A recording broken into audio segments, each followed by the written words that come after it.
Eh bien, tout de suite, c'est Olivia qui est avec nous pour répondre aux questions intimes. Bonjour Olivia. Bonjour Brigitte, bonjour Robert. Bonjour Olivia. Eh bien, première question, quelle serait votre émotion dominante, Olivia? Aujourd'hui, là, maintenant, un peu d'anxiété, je dirais. D'accord. Là, à l'instant, vous êtes un peu anxieuse. Voilà. C'est pas tout à fait une émotion, si... C'est un sentiment. Un sentiment. C'est un sentiment, l'anxiété est un sentiment qui peut nous mettre dans un état anxieux et qui est à corréler à la peur. Seule la peur peut générer un sentiment d'anxiété et il faut souvent expliquer que c'est pas grave d'avoir peur, hein, c'est normal, hein, toutes nos émotions sont utiles.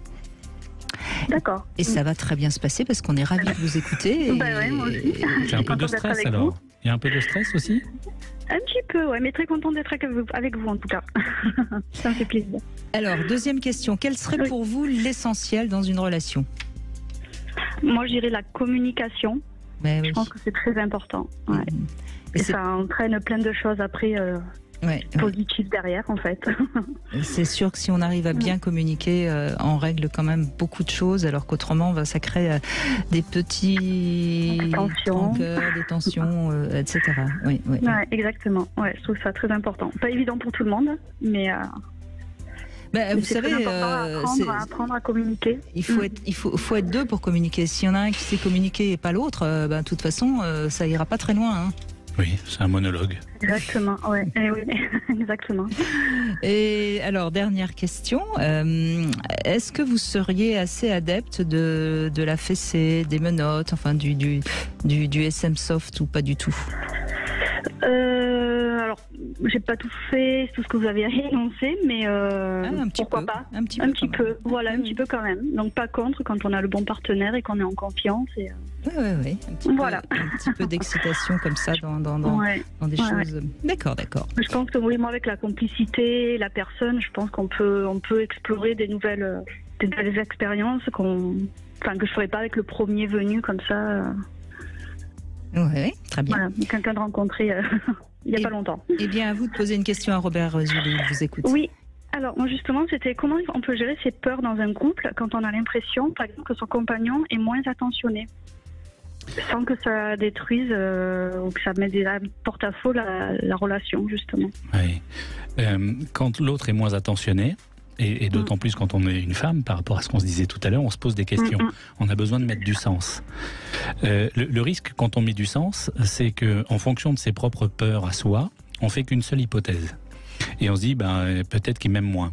Ou peut-être qu'il a rencontré quelqu'un. Et là, je viens de faire deux hypothèses.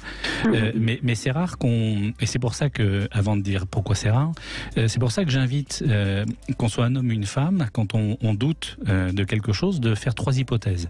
Parce que ça nous oblige à aller chercher quelque chose qui va au-delà de ce qui nous concerne nous, et qui peut être, et qui peut correspondre à ce qu'a l'autre. Par exemple, je vous disais, si il a un peu moins d'attention, on peut se dire, tiens, est-ce qu'il m'aime moins, ou est-ce qu'il a rencontré quelqu'un? Mais on peut se dire, peut-être qu'il a aussi des soucis au travail. Exactement. Oui. Peut-être qu'il y a quelque chose qui le concerne. Et à ce moment-là, moi, je vous invite à formuler ces hypothèses à l'autre et à les formuler au conditionnel.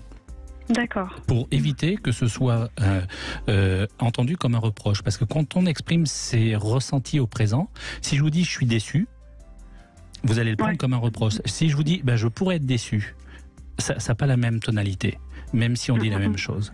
Et donc, ça serait de formuler au conditionnel ces interrogations que vous avez en disant, voilà, j'ai remarqué ça, mais c'est mon ressenti, et ça pourrait me laisser craindre que peut-être il y a moins d'amour, peut-être qu'il y a quelqu'un d'autre, ou peut-être qu'il y a autre chose qui le concerne et dont on n'aurait pas parlé. Et qu'est-ce que tu en penses? Voilà, et vous le laissez répondre. D'accord, ok. Voilà, la réponse de Robert Zuli. Merci. Oui, parce que des fois, c'est pas forcément une vérité, mais on peut avoir l'impression, juste une impression qui n'est pas du tout fondée, mais que la personne est moins, sur le moment, moins présente, parce que, pour des tas de raisons, et ça ramène, c'est pas forcément quelque chose d'acté sur le long terme, mais sur un moment passé. Oui, et puis ça peut être tout simplement un ressenti que vous avez qui est totalement faux. Qui n'est pas fondé, qui est juste parce que vous avez changé de coiffure et que vous pensiez qu'il allait s'en rendre compte, parce que ça paraît évident pour tout le monde, et puis il s'en rend pas compte, et donc vous imaginez qu'il est moins attentionné ou attentif, mais en fait c'est juste parce que c'est pas quelque chose qui pour lui est remarquable. C'est ça. Et ça part comme ça dans voilà. Mais vraiment, j'insiste sur le fait de formuler son ressenti au conditionnel parce que ça préserve et ça rend entendable ce que vous avez envie de dire de vous.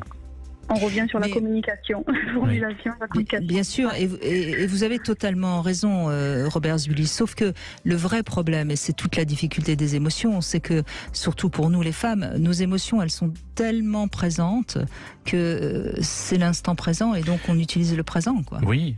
Mais vous avez raison, bien sûr qu'il faudrait... Mais là, je parle d'un protocole de communication utile, vertueux, qui, depuis que je l'utilise, et ça fait plus d'une dizaine d'années, il permet aux gens d'obtenir des résultats extrêmement précieux dans la préservation de la communication. Donc, ça demande un effort, c'est pas naturel. Mais quand on le teste et quand on éprouve ce que ça produit, ça peut changer notre vie. Donc vraiment, vraiment, c'est un effort à faire. Mais paradoxalement, c'est plus dur pour les hommes que pour les femmes, bien souvent. Parce que comme les hommes, le conditionnel, parce que comme les hommes sont dans le réel c'est le présent.